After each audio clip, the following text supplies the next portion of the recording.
you are not alone. So we're into week 2 of the month and I'm talking about things related to lifestyle, kind of everything else that doesn't fit under nutrition and exercise. And I wrote down the first couple of ideas of what I was going to talk about and realised that they were actually, give or take, Michael Jackson song titles. So I decided, for a bit of interest and variety, to continue that theme for the rest of the week. Let's just park any Michael Jackson dodginess, etc. It's just using it as inspiration for things to talk about that might help you. And in today, I'm going to talk about how you're not alone in 2 ways. Firstly, it's really tempting, it's human nature to think that the challenges and difficulties that we're frustrating are unique to us. And not said in any way to diminish them or make them any less than, but chances are there's a fairly high proportion of other people, particularly other members at Rise, who are facing some of those same challenges. And what we can do is use that to actually inspire and motivate us to realise that these challenges and difficulties and frustrations along the way are exactly that. They're on the way, not in the way. They don't need to be insurmountable reasons for not getting somewhere. They may slow progress down. They may mean that sometimes it's damage limitation, sometimes it's 2 steps forward, 1 step back, but it doesn't mean that we don't need to get there. When you do what I do, people assume that you're always motivated, always happy, always in a great mood, always full of energy, and that's not the case. I've actually say these last few months, probably since the turn of the year, I've probably felt flatter than I have done for a long time.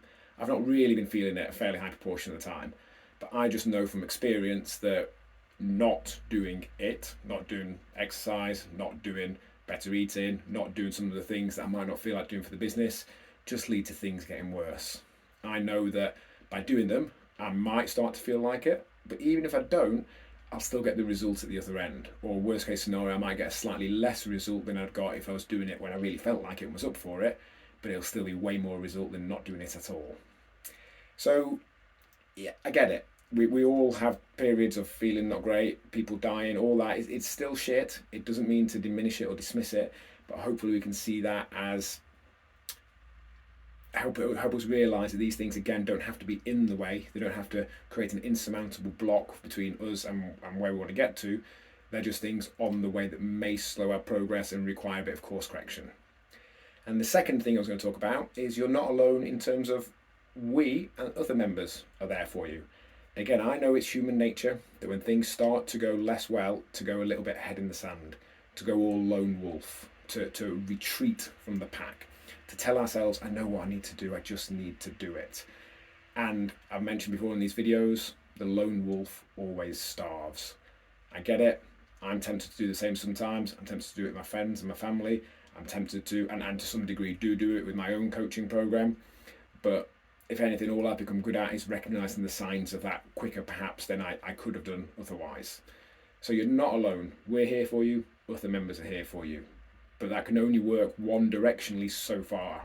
If we're reaching out a hand, if you refuse to take hold of it, nothing will happen.